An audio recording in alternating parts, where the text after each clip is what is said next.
Hi guys, welcome back to another video. Now it's been 2 months since the launch of the new iPhone 14 phones and there's been a lot of reviews and experiences out there about it. So today I'll be taking a closer look at the iPhone 14 Pro 2 months on from my own experiences and use cases. Plus I'll cover what's important to me when it came to buying the iPhone 14 Pro and how I use it, especially as I shoot all my videos for my YouTube channel and my socials on my iPhone. I'll also show you the cases and accessories I've picked up too, and details for all the items I'll be showing today are in the description below, including purchasing links. But before I begin, if you're new to the channel, hope you can support me by subscribing and hitting the bell icon to get notified of my next release. I went for the iPhone 14 Pro in deep purple. I was debating between the space black and the deep purple, but the deep purple for me just looked like a nicer colour, and to be honest, I'm not disappointed. The Apple logo in the middle is a lot darker and it still has the surgical grade stainless steel around the edges, which seems a bit darker than the iPhone 13 Pro, but it's still prone to picking up fingerprints, and on the back of the phone too, which does show up quite a bit. The phone is slightly bigger than the 13 Pro in length and depth, and the camera bumps are slightly bigger and stick out more.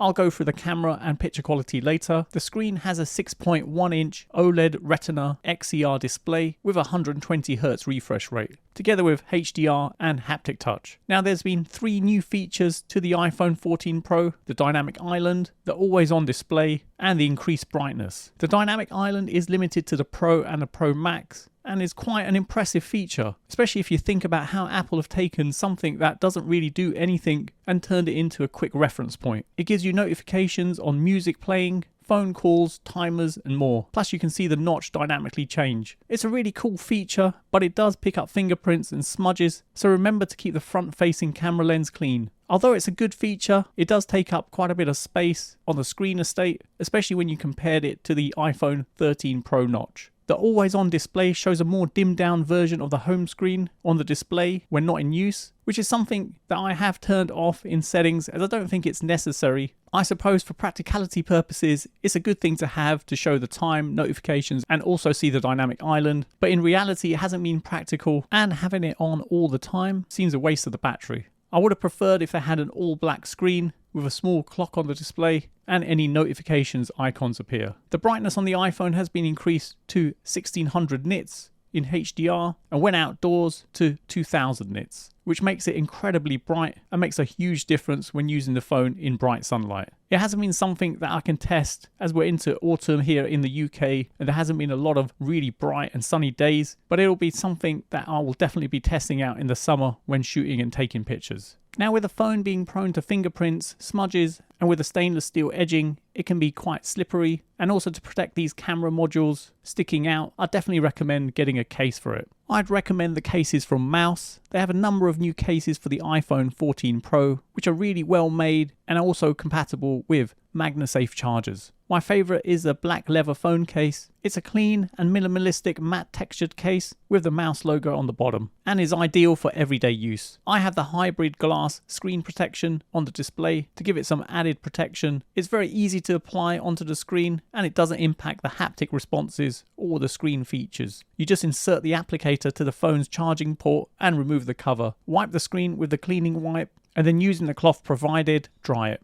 Remove any dust with a dust sticker and then align the screen protector using the guides and press down the screen protector. Then using the tag at the end, pull back and peel the film off until you get to the applicator and then pull off the applicator with the film attached. You'll have the screen protector with no air bubbles and no loss of impact. Now to wirelessly charge the iPhone, I also got the matte black MagSafe compatible charger and stand. This is a perfect addition to my desk setup and is really convenient to charge up my phone by simply attaching it wirelessly. The design and quality of this is very good, with a strong magnet to grip the phone when charging. I also had the card wallet, which has space for 2 cards and is really convenient. It has a really strong magnet which grips onto the back of the phone case and can also be used without the case as well. I've added all the links to the items in the description below. Now the main reason for me upgrading to the iPhone 14 Pro was for the camera, especially as I use the iPhone 13 Pro for all my YouTube videos and socials. So when Apple announced the new 48 megapixel camera with a new action mode and the ability to shoot cinematic in 4K 30 frames per second, I decided this was worth an upgrade, and to be honest, I'm not disappointed with it. The main camera has the new 48 megapixel count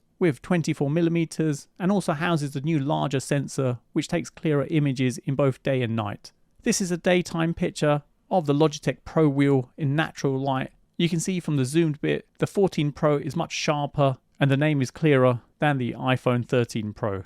The telephoto lens also has a new 2x optical zoom and 77mm, which gives a little bit more flexibility with close-up videos and pictures. As I use the iPhone for all my YouTube content, I can definitely see the difference. The low-level lighting is really very good on the 14 Pro than the 13 Pro, and picture quality on the 14 Pro looks so much better. The ultra-wide camera also has an upgrade, giving 3 times better low-light photos with sharper images, and when zooming in closer, the image on the screen does look sharper and more detailed.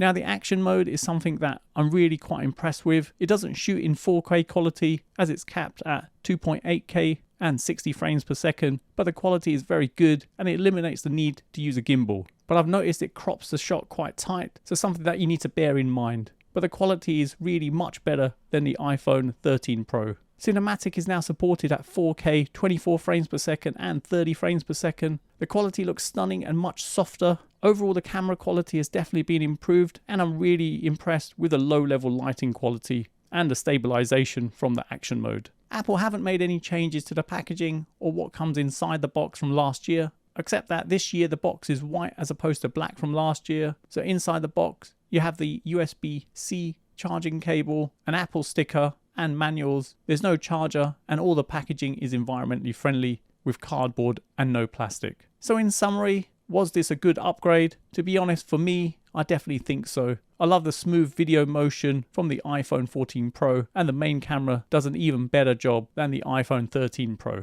The colors look more vibrant and the images look sharper and more detailed. The cinematic mode is much better and looks so much clearer, and is something I'll definitely be using a lot more of. Plus the action mode gives the camera more stability, meaning I don't need to use a gimbal with the iPhone when I'm out with it. However, the camera on the iPhone 13 is awesome, and if you already own it, I personally don't think it's worth upgrading, as there isn't a huge amount of difference to really justify upgrading. So there you have it, you've come to the end of another video, and I hope it's helped anyone thinking of purchasing this. Details are in the description below, including purchasing links. And if you're still here, drop me an iPhone 14 Pro in the comments, as it's nice to see who's made it to the end of my video. You can follow me on Instagram, TikTok, Facebook and Twitter. Don't forget to hit the like button, subscribe to the channel, and turn on notifications to be notified of my next release. Thanks for viewing, and see you in the next one.